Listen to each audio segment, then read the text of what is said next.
Stop wasting time. Begin your journey to success. Introduction. In a world that never stops moving, where every second is saturated with distractions, notifications, endless scrolling, and the illusion of busyness, stop wasting time. Begin your journey to success begins by confronting the uncomfortable truth most people avoid. That time, the most finite and irreplaceable resource, is slipping away each moment we hesitate, procrastinate, or live without clear intention, and that the gap between who we are and who we want to become is widened every time we choose comfort over courage, distraction over focus, and planning over doing. This book opens with an urgent call to those who feel stuck in cycles of delay, who wake up each day knowing they are capable of more but are paralyzed by indecision, fear, or the comforting lie that tomorrow will offer a better moment to start.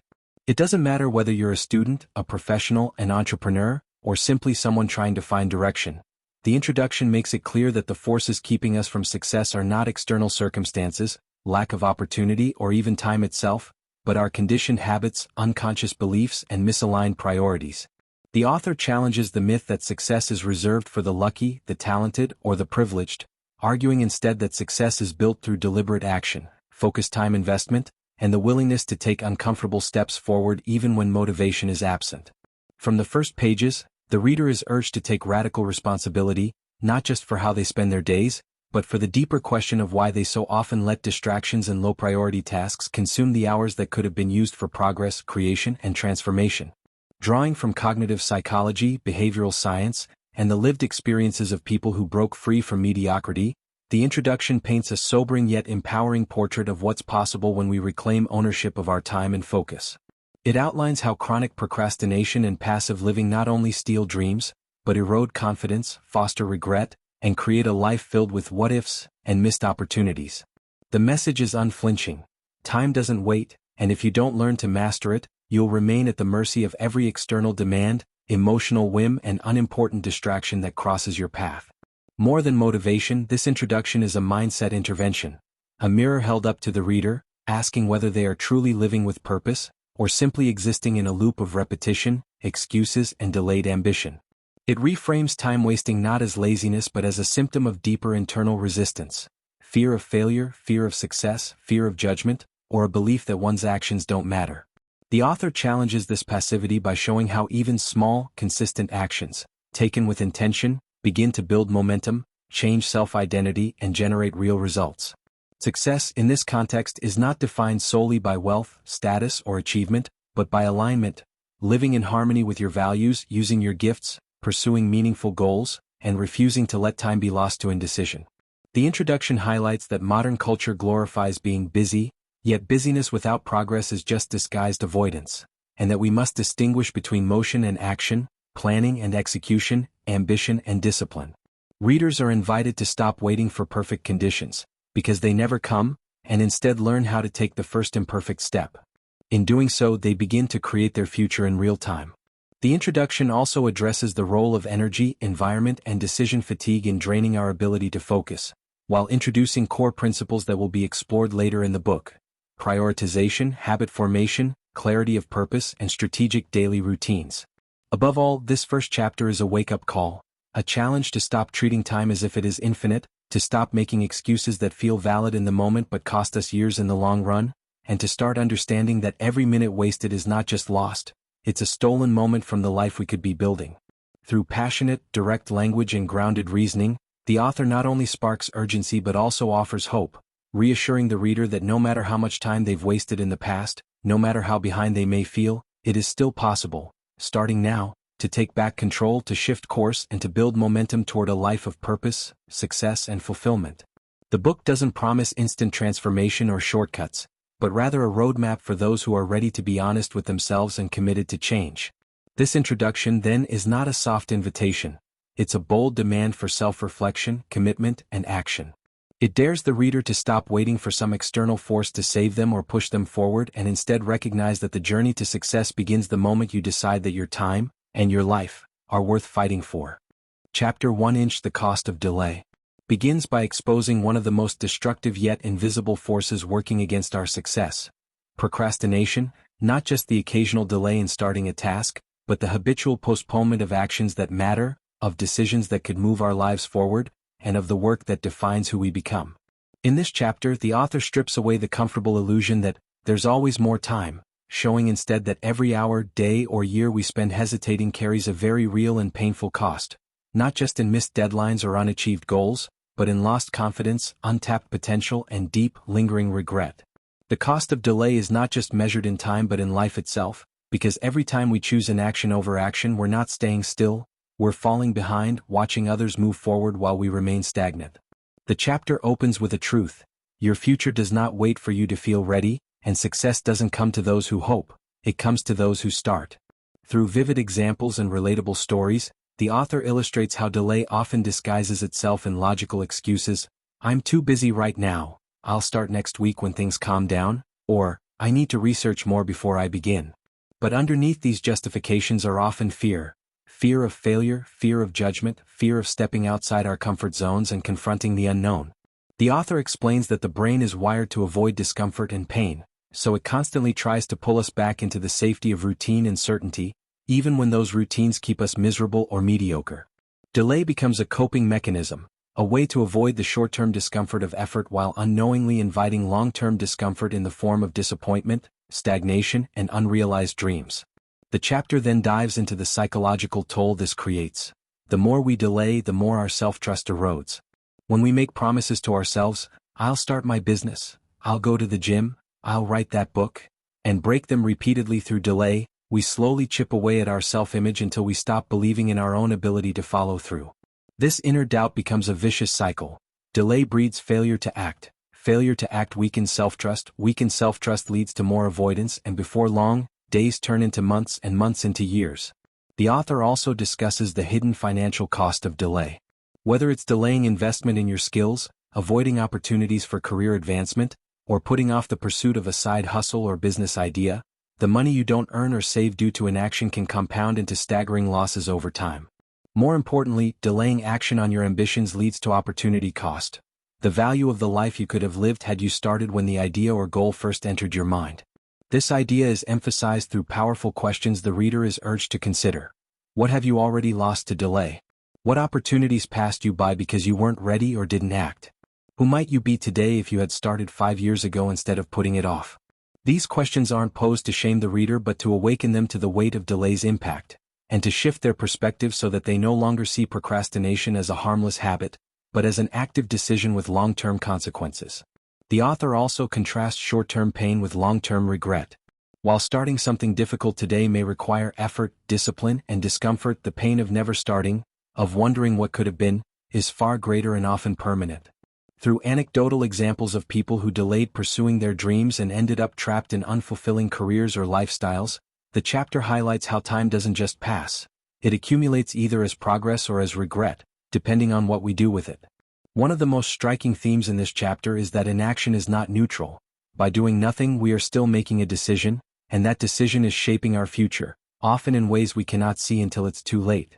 The author brings this home with a poignant reminder: the clock doesn't care whether you're afraid, uncertain, or tired. Time keeps ticking. Life keeps moving. Others keep building. If you wait for the perfect moment to start, you'll be waiting forever because perfection is a myth designed to keep you stuck. Instead, this chapter urges readers to embrace imperfect action, to begin even when it's messy, uncomfortable, or unclear, because the act of starting creates clarity, builds momentum, and strengthens identity. Every step you take in the direction of your goal chips away at the fear and doubt that delay has created. The chapter closes with a reframing of the idea of urgency, not as panic or pressure but as clarity. When you recognize how costly delay truly is, you stop asking, "Should I do this?"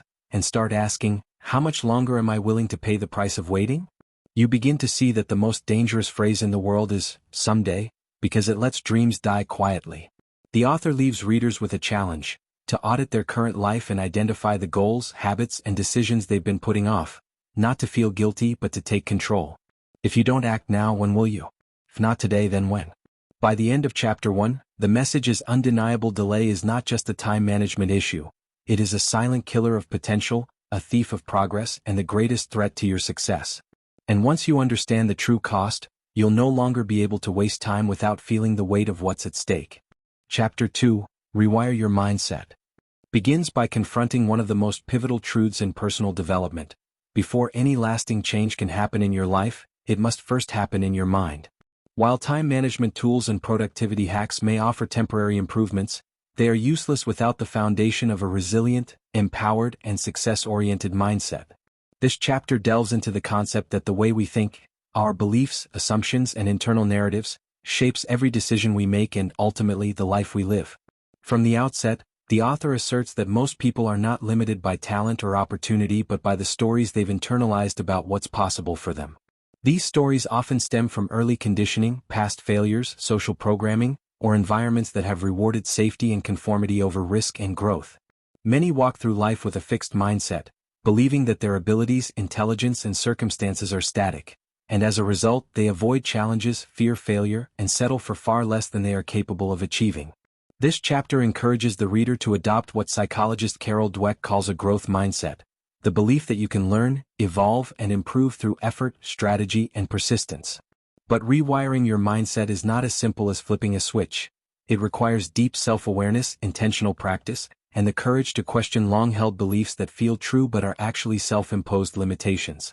The author guides the reader through common mental blocks that keep people stuck, such as fear of failure, imposter syndrome, perfectionism, and the need for external validation, and explains how these thought patterns create a mental prison, trapping us in cycles of overthinking, self-sabotage, and inaction. The chapter emphasizes that if you want to stop wasting time and begin your journey to success, you must take control of your inner world and actively choose thoughts that empower rather than weaken you. One of the most powerful insights in this chapter is that your brain is not designed to make you successful. It's designed to keep you safe. That means it will instinctively pull you away from risk, challenge, and discomfort, exactly the things required for growth. If you don't understand and challenge this instinctive wiring, you will continue to procrastinate not because you're lazy, but because your subconscious mind is trying to protect you from perceived danger, whether that danger is criticism, failure, or change.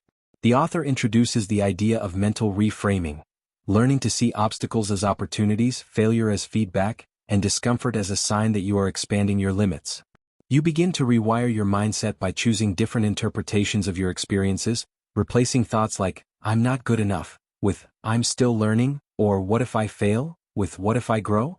The chapter also explores the role of self-talk, the internal dialogue that runs on autopilot in our minds and either uplifts or undermines us throughout the day. By bringing this dialogue into conscious awareness, readers are taught how to replace disempowering language with affirming, constructive, and action-oriented thought patterns. In doing so, they begin to shift their identity, not just what they do but how they see themselves. You are no longer someone who tries to be productive. You become someone who follows through. You're not someone who wants success. You're someone who is committed to it. The author also introduces neuroscience-backed research showing that the brain is plastic. It changes structurally in response to new habits of thought and behavior. This neuroplasticity means that with consistent effort, it is possible to literally rewire the brain to support confidence, focus, courage, and discipline. Tools such as journaling, visualization, daily affirmations, and gratitude are presented not as fluffy self-help rituals, but as scientifically grounded practices that recondition the brain to expect and pursue success. The chapter doesn't avoid the reality that mindset work can be emotionally difficult. Changing your thinking means confronting years, sometimes decades, of limiting beliefs, negative conditioning, and emotional baggage.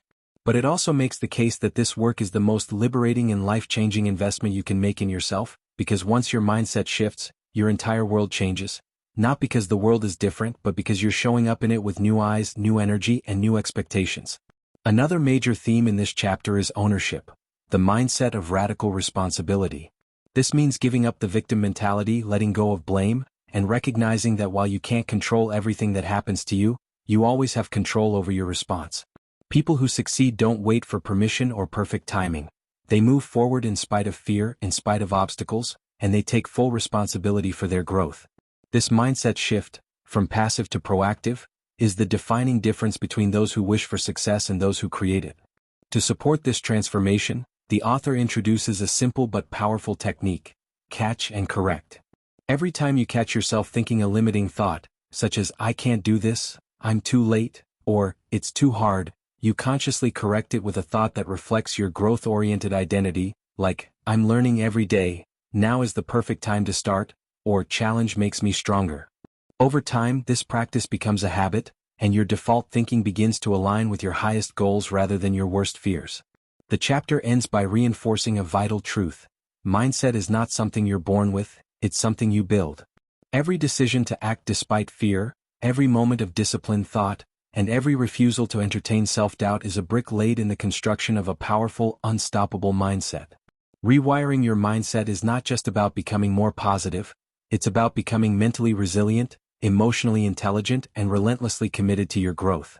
Once your mind begins to believe in your potential, your behavior will follow, and time will no longer be something you waste, it will become the raw material of your purpose-driven life.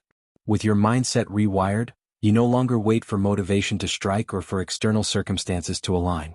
You become the kind of person who creates momentum, finds solutions, and steps forward no matter what. And that is where real success begins. Chapter 3, Set Clear, Compelling Goals, explores a fundamental principle of high achievement and purpose-driven living, that without specific, meaningful, and emotionally engaging goals, we drift through life reacting rather than creating, surviving instead of thriving, and working hard yet going nowhere. The chapter opens with a piercing observation, that many people aren't failing due to lack of effort, but because their efforts are scattered, misaligned, or directed toward vague, uninspiring objectives that don't ignite their deeper sense of purpose. The author makes a compelling argument that clarity is power. When you don't know exactly what you're aiming for, it's impossible to measure progress, stay motivated, or make focused decisions. Instead, you become reactive, constantly distracted by what seems urgent rather than what's truly important. To counter this, the chapter teaches that setting goals must go beyond wishful thinking or writing a quick to-do list. It must become a conscious act of vision building, where you decide not only what you want but why you want it, what it will feel like to achieve it, and who you will become in the process. The author explains that compelling goals act like internal compasses. They pull you forward, help filter out distractions, and allow you to allocate your time and energy with intention. Without goals, time gets filled with noise. With goals, it becomes your most strategic tool. A key concept introduced here is the emotional component of goal setting. Goals must be compelling, meaning they should spark excitement, curiosity, urgency, and a sense of personal meaning. Too often, people set goals they think they should pursue, such as making a certain amount of money, losing weight, or climbing the corporate ladder, without asking if those goals genuinely align with their values, passions, or desired lifestyle. When your goals are not emotionally charged, they lose their fuel, and you're far more likely to give up when challenges arise. This chapter teaches the importance of tying your goals to your why, your personal reason for pursuing them, and shows how to build a vivid mental picture of the future you want to live. Visualization, emotional engagement, and specificity all play a role here. For example, instead of saying, "I want to be successful," the reader is challenged to define what success looks like. What does your day look like when you've arrived? Who are you surrounded by? What kind of work are you doing? What does it feel like? This clarity not only makes the goal more real but begins to reprogram your subconscious mind to believe in and move toward that reality. The author also explains the importance of breaking big goals into smaller, actionable steps, a concept often overlooked by those who get overwhelmed and paralyzed by the size of their ambitions. The chapter outlines the SMART goal framework: specific, measurable, achievable, relevant, time-bound, but expands on it by encouraging readers to create what the author calls identity-driven goals, goals that are not just about results but about becoming the type of person who naturally achieves those results. For example, instead of simply setting a goal to run a marathon, one sets a goal to become someone who identifies as an athlete, who trains consistently, eats well, and values discipline. This shift in perspective anchors goals in your self-concept, making them more sustainable and less dependent on external motivation. The author then addresses a major roadblock for many: fear of setting big goals. People often avoid clarity because it creates pressure and the possibility of failure. Vague goals feel safer because they can't be measured and therefore can't disappoint. But this chapter challenges that thinking by explaining that avoiding specific goals doesn't protect you, it condemns you to mediocrity. In contrast, bold, clear goals force you to stretch, to become resourceful, and to discover what you're truly capable of. The author introduces the idea that goals should be slightly out of reach, not so impossible that they feel crushing, but far enough that they inspire growth, demand new thinking, and push you beyond your current limitations. One of the most powerful sections of the chapter breaks down the psychological reward system of goal pursuit. The brain thrives on progress, and even small wins toward a meaningful goal release dopamine, reinforcing positive behavior and building momentum. This is why clarity matters so much. When you know what you're aiming for and can measure your steps, you get continual internal reinforcement to keep going. The chapter also includes insights into how writing your goals down, reviewing them daily, and creating visual reminders, like vision boards or affirmations, strengthens neural pathways associated with commitment, focus, and follow-through. Another key point explored is accountability. The author emphasizes that goals become stronger when they are shared, whether with a coach, a community, or a close friend, because it creates external expectations and support. You are far more likely to honor commitments when others are aware and involved in your journey. However, the chapter warns against sharing goals too early with people who may not support or understand them, reminding readers to protect their dreams from negativity and doubt in their vulnerable early stages. The chapter concludes with a powerful call to action. Choose one area of your life, health, career, relationships, creativity, and define one clear, compelling goal. Not 10, not 5, just one.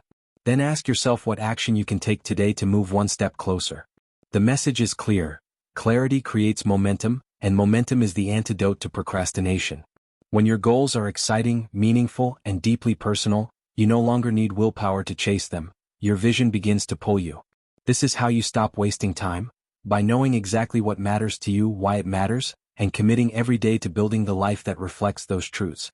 Goals are not just future targets, they are present-day decisions that shape your identity, habits, and trajectory. By setting clear, compelling goals, you don't just move towards success, you become the architect of it.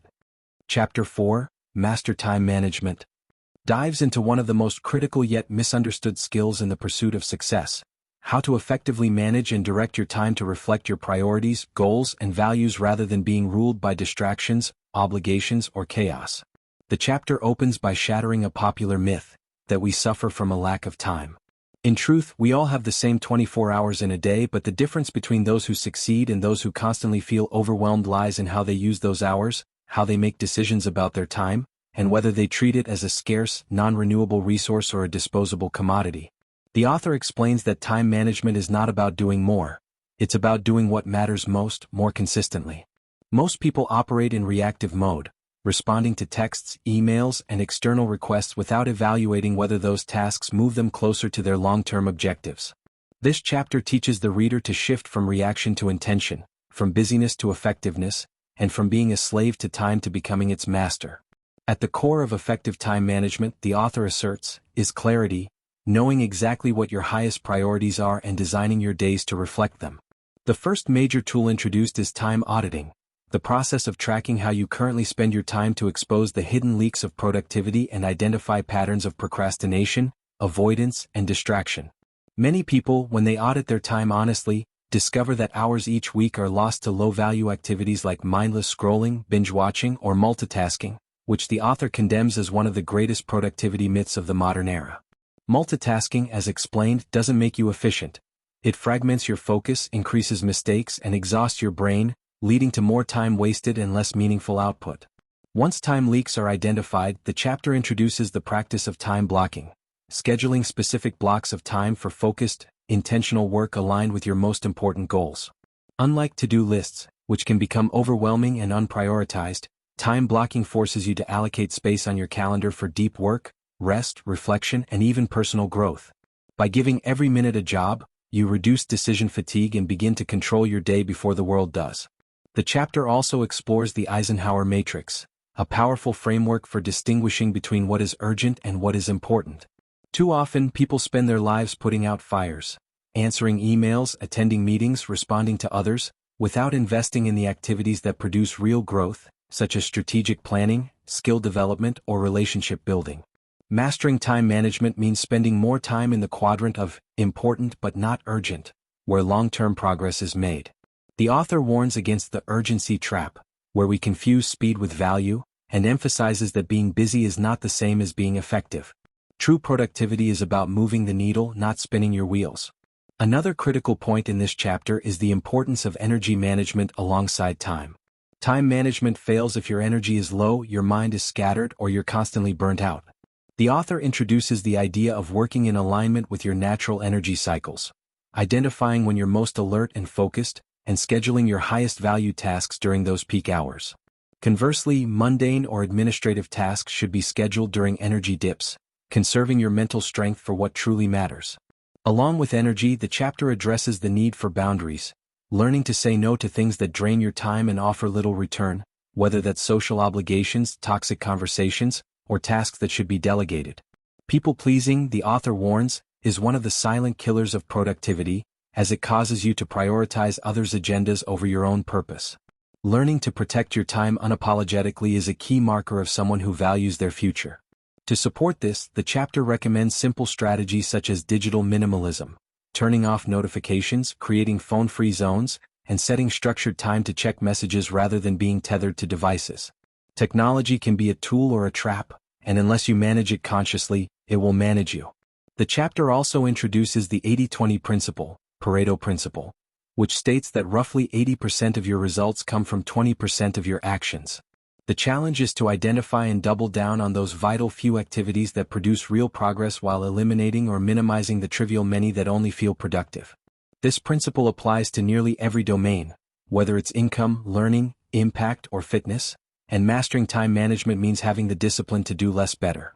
The author further encourages readers to embrace the idea of routine and rhythm, rather than constantly relying on motivation or inspiration.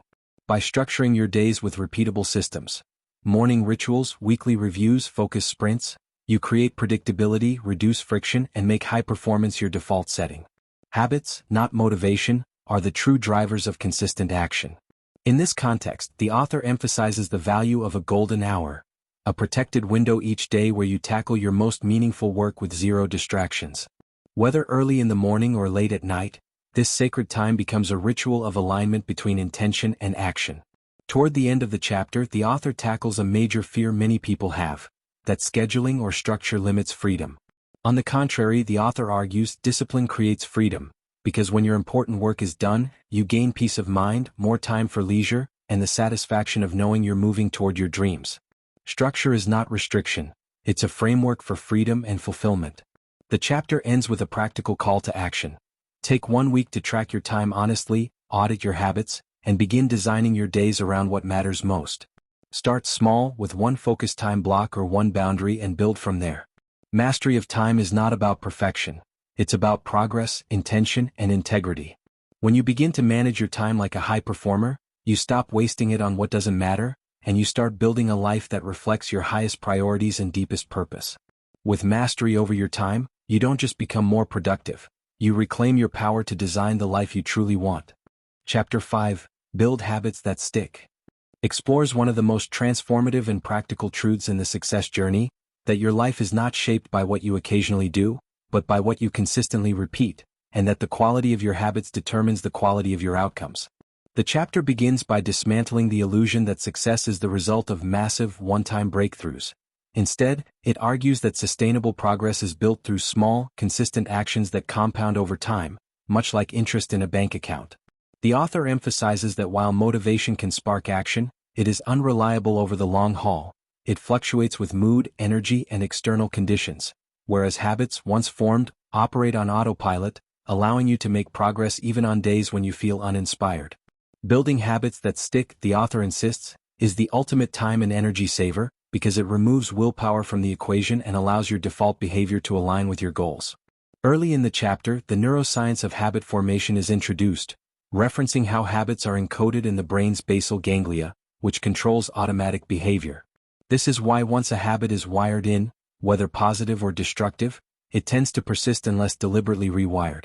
The chapter unpacks the habit loop, popularized by Charles Duhigg: cue, routine, and reward. A habit begins with a cue, a trigger, which leads to a routine, the action, and ends with a reward, the satisfaction or relief. Understanding this loop is key to both building new habits and breaking old ones. The author urges readers to become detectives of their own behavior, identifying the cues that trigger unwanted patterns and deliberately substituting healthier routines that deliver similar rewards. But perhaps the most powerful insight in this chapter is the idea that habits are not just behaviors, they are extensions of identity. People don't rise to the level of their goals, they fall to the level of their systems, and those systems are built from habits rooted in self-perception. If you want to build habits that last, you must first shift the way you see yourself. For instance, instead of aiming to write more, you adopt the identity of a writer. Instead of saying, "I want to exercise," you become someone who doesn't miss workouts. The author draws heavily on identity-based habit theory, explaining that every time you follow through on a small habit, you cast a vote for the type of person you want to become. Over time, those votes accumulate into belief, and belief fuels consistent behavior. The chapter then introduces the 2-minute rule, a strategy to overcome resistance and make habits easier to start. The principle is simple: scale down the habit to something that takes less than 2 minutes, like reading one page of a book, putting on your gym clothes, or opening a blank document, because action, no matter how small, breaks inertia and creates momentum. Readers are reminded that consistency beats intensity. It's better to perform a small habit daily than to burn out after an unsustainable burst of enthusiasm. The chapter provides further tools like habit stacking, pairing a new habit with an existing one. After I brush my teeth, I'll meditate for 1 minute. And environment design, where you intentionally shape your surroundings to support your desired behavior. For example, placing a journal next to your bed encourages nightly reflection, or prepping meals in advance makes healthy eating automatic. The author emphasizes that environment often beats willpower, and the less friction between you and the habit, the more likely it is to stick. Equally important is tracking your habits. What gets measured gets improved, and the simple act of checking off completed habits creates psychological reinforcement, pride, and a sense of progress. But the chapter also offers caution. Don't strive for perfection, strive for consistency. Missing once is not failure. Missing twice can be the start of a new habit in the wrong direction. That's why resilience and recovery strategies are just as important as the habits themselves. When life gets chaotic, as it inevitably will, having backup plans or minimum viable versions of your habits, like doing 5 push-ups instead of skipping the workout entirely, keeps the chain of progress unbroken. The author also touches on breaking bad habits, explaining that removal of cues, increasing friction, and replacing the behavior with more fulfilling routines are more effective than relying on discipline alone. For instance, if checking social media derails your morning routine, logging out, deleting the app, or charging your phone outside the bedroom reduces temptation. But the emphasis is not on deprivation, it's on redesign. Instead of just fighting old habits, focus on creating new ones that make the old ones obsolete. The chapter dives into the emotional power of rituals, intentional actions that create meaning and reinforce identity. Rituals can turn mundane habits into sacred, energizing moments. Lighting a candle before journaling, listening to a favorite song before working, or starting the day with gratitude instead of anxiety. These small rituals turn behavior into embodiment and help bridge the gap between who you are and who you're becoming. Toward the end of the chapter, the author underscores the long-term impact of habits. They determine not just your productivity but your confidence, self-respect, and trajectory in life. Success becomes inevitable when your daily behaviors align with your values and vision. The message is clear. If you want to stop wasting time, stop trying to overhaul your entire life in one leap and start building habits that make success a byproduct of who you are. Focus on consistency over intensity, systems over willpower, identity over outcome, and environment over motivation. In this way, your habits don't just support your goals, they become the invisible architecture of your destiny. With every repeated action, you are either reinforcing your potential or sabotaging it, building momentum or leaking it, becoming disciplined or drifting further.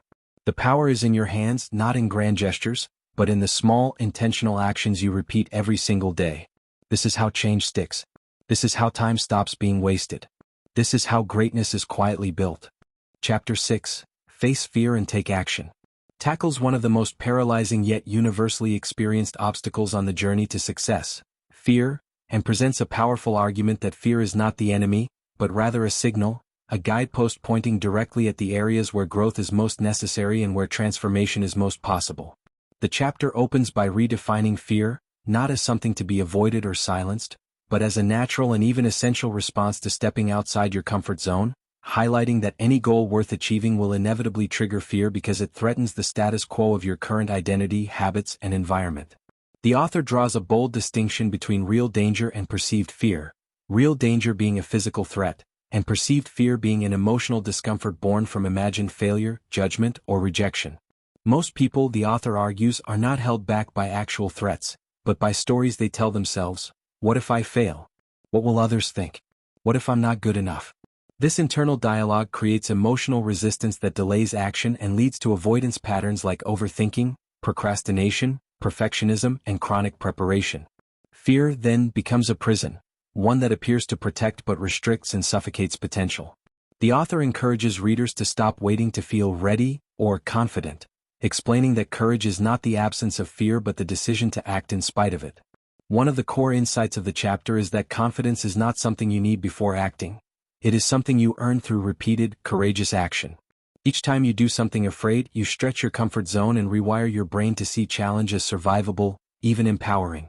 The chapter references neuroscience to support this idea, noting how the amygdala, which processes fear, can be retrained over time through exposure and intentional mindset shifts. In this way, action becomes the antidote to fear. Not thinking, not planning, but movement. The author emphasizes the power of microactions, tiny, deliberate steps that may feel insignificant but accumulate into massive progress and emotional momentum. For instance, speaking up in a meeting, sending a bold email, starting a conversation with someone intimidating, or posting your thoughts publicly. All these actions may feel terrifying, but they serve as micro-wins that reinforce your ability to face fear and build a new self-image. A large part of the chapter is devoted to naming your fears, because what remains vague and hidden holds more power than what is brought into the light. The author recommends writing down your fears in detail, breaking them apart and asking, what am I truly afraid of? What's the worst that could happen? And if that happened, how would I recover? Most people, when they go through this exercise, realize their worst-case scenarios are either survivable or extremely unlikely, and this process begins to dismantle the emotional grip that fear has on their psyche. The chapter also explores how fear often masquerades as logic. People will say they're being realistic or practical, when in truth they're avoiding discomfort. The author challenges this mindset by saying that comfort is the enemy of growth, and that your willingness to feel discomfort is directly proportional to your capacity for success. Fear is often a compass showing you exactly where you need to go next. That scary phone call? That big presentation? That career shift? Those are not signs to retreat. They are invitations to level up. One especially powerful metaphor in this chapter is that of a threshold, a doorway you must step through repeatedly. Behind each threshold is a new level of growth, but to cross it, you must leave behind familiarity and take a leap, not with the guarantee of success, but with the certainty of transformation. The author emphasizes that it's not about eliminating fear, but about building a new relationship with it, where fear becomes a companion, not a captor. The chapter then shifts to the subject of immediacy, the idea that when you feel fear, you must act quickly before hesitation grows into paralysis. The 5-second rule is discussed as a powerful tool. When you feel the urge to act towards something meaningful but scary, count down from 5 and move before your brain talks you out of it. Delay fuels fear, but movement dissolves it. The longer you sit in fear, the more power it gains. But if you condition yourself to take action immediately, imperfect, small, unpolished action, you shift from fear to flow. Another section of the chapter dives into reframing failure. Fear is often rooted in a warped definition of failure, as something shameful, final, or defining. But the author flips this narrative and reframes failure as feedback, as data, as part of the process, even as a badge of honor. Every successful person has a trail of failures behind them, not because they were fearless but because they chose action over avoidance. The chapter is rich with real-life stories of individuals who were terrified but acted anyway, and how those moments of bravery changed their lives. Not because everything worked out immediately, but because they became someone who moves forward even while afraid. Toward the end, the author presents fear setting as a practical exercise, inspired by Stoic philosophy and popularized by Tim Ferriss. List out your fear, the worst-case scenario, the likelihood of it happening, how you'd respond, and what you would miss out on if you let that fear control you. This reframes your mindset from passive dread to proactive empowerment. Finally, the chapter ends with a compelling call to action. Choose one fear you've been avoiding, not something catastrophic but something meaningful and uncomfortable, and face it within the next 24 hours. Call the person. Publish the article. Ask the question. Launch the idea. Do the thing that scares you not because you're fearless, but because you're ready to stop wasting time waiting for the perfect moment, the perfect plan, or the perfect version of yourself to arrive. Success doesn't come to those who wait for fear to disappear. It comes to those who move forward anyway. And in that forward motion, fear loses its grip, and your life begins to expand beyond what you ever thought was possible. Chapter 7, Stay Focused, Stay Hungry, is a passionate call to arms for anyone who has ever started with ambition but slowly drifted off course due to distraction, complacency, or burnout, and it presents a powerful framework for cultivating the two critical drivers of long-term success: unwavering focus and relentless hunger. The chapter begins by addressing the modern war for attention, how we live in an era of constant noise, pings, notifications, advertisements, and endless options that fracture our mental bandwidth and dilute our ability to make consistent progress. The author highlights that most people don't fail because they lack talent or resources. They fail because they lack the ability to sustain attention on what matters most. Focus is the new superpower, the ability to concentrate deeply on one meaningful pursuit while ignoring the tempting distractions that surround you. But it's not enough to simply want to focus. You must engineer your environment, routines, and mindset to defend it. The chapter discusses attention residue, the cognitive cost of constantly switching between tasks or platforms, and how multitasking or scattered thinking erodes both productivity and clarity. To combat this, the author urges readers to practice deep work, intense periods of undistracted focus on high-value tasks, protected by time blocks and rituals. This is where real progress happens, not in shallow, reactive activity, but in sustained effort directed toward purpose-driven goals. Yet focus alone isn't enough. It must be fueled by hunger, that internal drive to grow, to achieve, to prove, to build, to evolve. Hunger is the emotional engine that pushes you to keep showing up, even when the path is boring, difficult, or uncertain. The author explores how hunger often originates from dissatisfaction, not a negative emotion but a powerful force when channeled constructively. Hunger says, "I refuse to settle, I want more for my life, I'm not done yet." This kind of hunger needs to be cultivated daily, not just when you're inspired but especially when you're not. The chapter introduces the idea of vision reinforcement, revisiting your why, your mission, and your end goals so often that they remain vivid and emotionally charged. Hunger fades when the vision gets blurry. The author recommends visualizing your goals in rich sensory detail, journaling about the life you're building, and surrounding yourself with people and environments that stretch your ambition. Hunger dies in comfort zones, but it thrives in challenge. That's why the author insists on regular discomfort practice, doing hard things intentionally, from cold showers to intense workouts to difficult conversations, not for the outcome, but to build the mental resilience that hunger demands. The chapter also examines the subtle dangers of success, how early wins can lead to stagnation if you allow comfort to replace curiosity. Complacency is the silent killer of hunger. People lose their edge not because they become incapable, but because they lose the fire that got them started.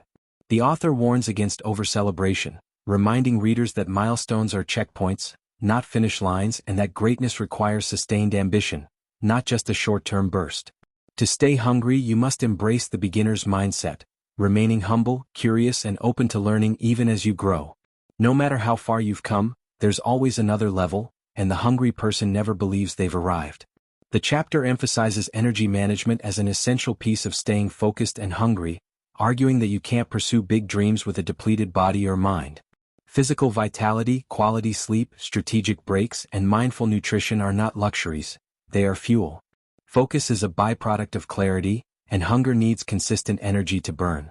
The author also dives into goal fragmentation, explaining how too many competing objectives can scatter your focus and dilute your drive.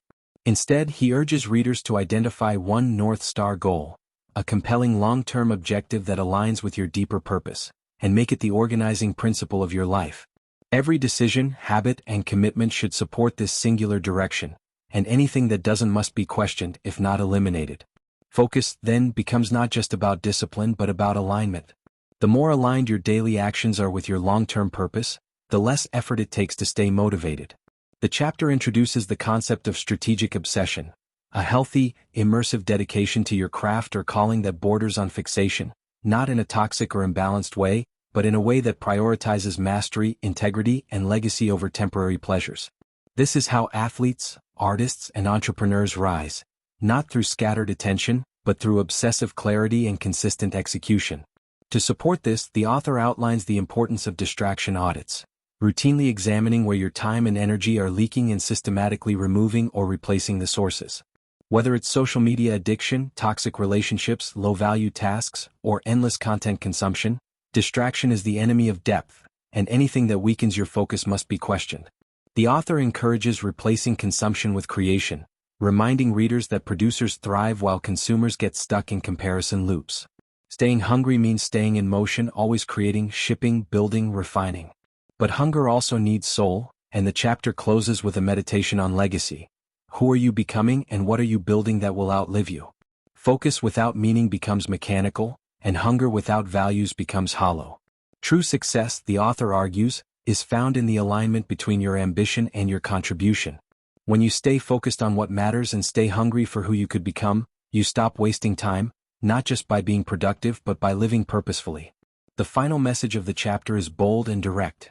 Don't chase dopamine, chase depth. Don't wait for motivation, build discipline. Don't scatter your fire, channel it. Your future is built not by random bursts of energy, but by daily, focused, hunger-driven action.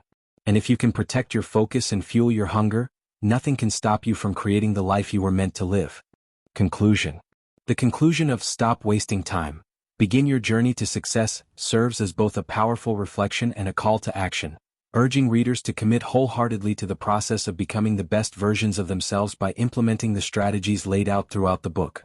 The author begins by emphasizing that time is by far the most precious and non-renewable resource each of us possesses, and how our relationship with time ultimately defines the quality of our lives and our legacy.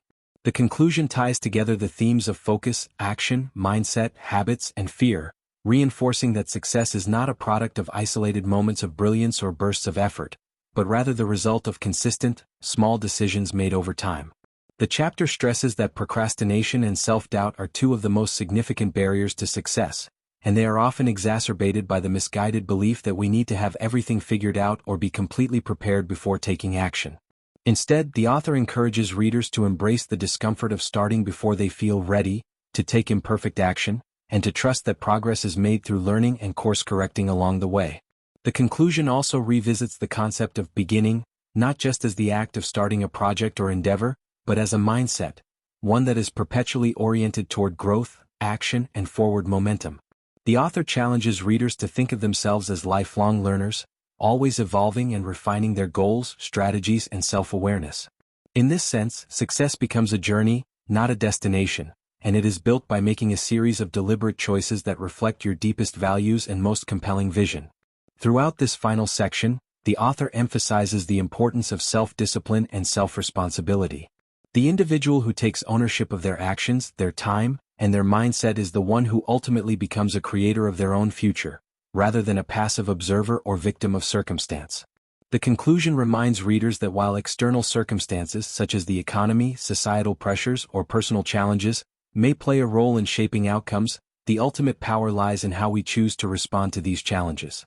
It is in the small, consistent daily actions that we carve out our path and shape our reality. Moreover, the author reinforces that failure is not something to be feared but something to be welcomed as a necessary part of the learning process. The conclusion urges readers to view setbacks, obstacles, and mistakes as integral to their personal growth, and encourages them to reframe failure as feedback, a stepping stone to mastery rather than a permanent roadblock. The key takeaway is that success is not linear, and progress is rarely immediate. However, it is the willingness to persevere and continue taking action that ultimately separates those who succeed from those who quit. A significant portion of the conclusion is dedicated to encouraging readers to continually check in with their goals, refine their purpose, and adjust their strategies when needed. The world around us changes constantly, and with it, our circumstances and opportunities. Therefore, it is crucial to remain adaptable and open-minded, making adjustments without losing sight of your vision. The author also touches on the importance of celebrating small wins along the journey, as doing so creates positive reinforcement and helps to sustain motivation. Recognizing progress, no matter how minor, is essential in maintaining momentum and staying connected to the process, which is just as important as the end result. The conclusion also highlights the necessity of surrounding yourself with supportive people, those who elevate your standards, challenge your assumptions, and keep you accountable. Success, the author points out, is rarely achieved in isolation, and building a network of like-minded individuals who share your values and vision can serve as both a source of inspiration and a safety net during times of doubt or difficulty. Another powerful aspect of the conclusion is the call for readers to take responsibility for their future, to stop waiting for the right moment, or for circumstances to change and to instead take immediate, purposeful action. The book's central message, as reiterated in the conclusion, is that time will pass regardless of whether we use it wisely, and the only way to ensure that we live a life of fulfillment and purpose is to act now. The conclusion challenges readers to recognize that their dreams and aspirations will never come to fruition by merely wishing for them. They must be brought to life through consistent action, resilience, and a commitment to self-growth. Furthermore, the conclusion calls on readers to cultivate an abundance mindset, where they believe there is more than enough time, opportunity, and resources for everyone. This perspective shifts the focus from fear and scarcity to possibility and abundance, encouraging individuals to invest in themselves without hesitation or self-doubt. The author reinforces the idea that success is not about being perfect but about being persistent. The conclusion concludes with a powerful reminder that the real transformation comes from integrating the lessons from the book into your daily life. It is not enough to simply read the words. You must apply them, embody them, and commit to the process of becoming the person who has the success you envision. The final words of the book serve as both a challenge and an invitation. The journey to success starts with a single decision.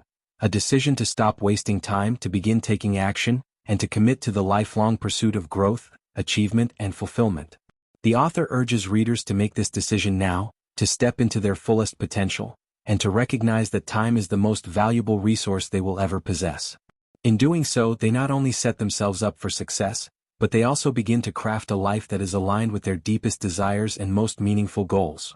The ultimate message is that success is available to anyone who is willing to face fear, take consistent action, and dedicate themselves to personal growth. The power is in your hands, the time is now.